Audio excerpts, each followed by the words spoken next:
After more than half a century in the forest, you might think that we know nature, that we understand exactly how it works, that we've come across every imaginable task and obstacle. And yes, we would surely like to be able to say that that's the case, but it isn't really. The damage here along the Gulf 4 days after a big storm.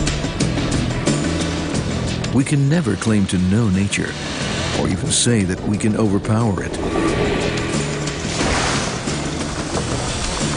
What we've learned through the years is instead to treat it with respect and be prepared to challenge the impossible.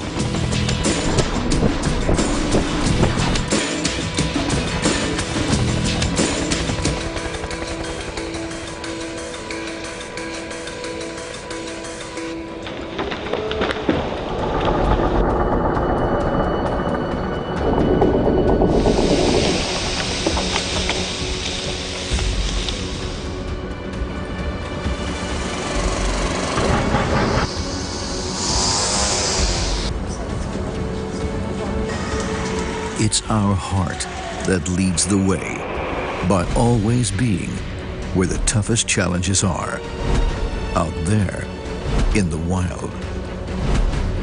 And there's really no other place we'd rather be.